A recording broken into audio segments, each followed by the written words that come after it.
গেল আওয়ামী লীগ সরকারের আমলে কর্তৃত্ববাদী শাসনের নিপীড়ন ও নিষ্পেষণের শিকার হয়ে কারাগারে গেছেন বহু সাংবাদিক ও সমাজকর্মী। সরকারের সামান্য সমালোচনায়ও পেতে হয়েছে চাকরি হারানোর মতো শাস্তিসহ নানা নির্যাতন। শুধু তাই নয়, মাছ মাংস খাওয়ার স্বাধীনতা চেয়ে দাবি জানানোর খবর প্রকাশ করে কারাগারের মুখ দেখতে হয়েছে সাংবাদিকদের। এমন পরিস্থিতিতে দেশের বাহিরে থেকে বহু সাংবাদিক সমালোচনা করে গেছেন সরকারের স্বৈরাচারী নীতি ও অপতথ্যের। তেমনই একজন মুশফিকুল ফজল আনসারী।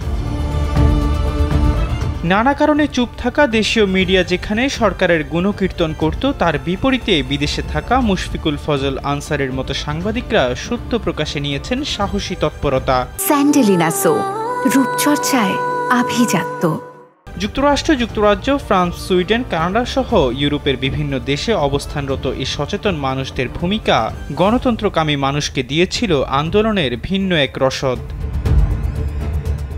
দৈনিক ইত্তেফাক, ইউএনবি সহ বিভিন্ন সংবাদ মাধ্যমে কূটনৈতিক রিপোর্টার হিসেবে বেশ উজ্জ্বল মুখ ছিলেন মুশফিকুল ফজল আনসারী। তিনি 2001 থেকে 2006 মেয়াদে বাংলাদেশের সাবেক প্রধানমন্ত্রী বেগম খালেদা জিয়ার সহকারী প্রেস সচিব হিসেবে দায়িত্ব পালন করেছেন। এরপর জাস্ট নিউজ বিডির প্রধান সম্পাদক হিসেবে দায়িত্ব পালনকালীন সরকারের রোষানলে দেশ ছাড়েন এই সাংবাদিক। বর্তমানে জাস্ট নিউজ বিডির হোয়াইট হাউস ও জাতিসংঘ প্রতিনিধি হিসেবে কাজ করছেন তিনি।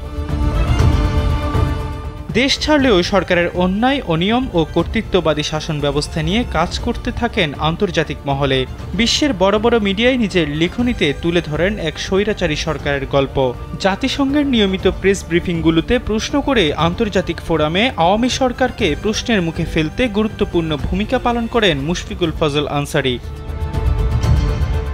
প্রবাসী এ সাংবাদিক জাতিসংঘ, হোয়াইট হাউস এবং ওয়াশিংটন কেন্দ্রিক বিভিন্ন সাংবাদিক সংগঠনের সদস্য হওয়ার সুবাদে বাংলাদেশে স্বৈরাচারী সরকারের নানা অনিয়ম আন্তর্জাতিকভাবে তুলে ধরেন। এছাড়া নিয়মিত কলাম ও বিভিন্ন লেখনীতে সরকারের নানা অনিয়ম আর দুর্নীতির তথ্য প্রকাশ করতেন মুশফিকুল ফজল আনসারী। আর তাই সরকারের অগণতান্ত্রিক ও স্বৈরাচারী আচরণ বিরোধী লেখনের সূত্র ধরে দেশেরই অনেক গণমাধ্যমে তার বিরুদ্ধে করা হয়েছিল দেশ বিরোধিতার অভিযোগ। এহসান আব্দুল্লাহ, কালবেলা ডেস্ক।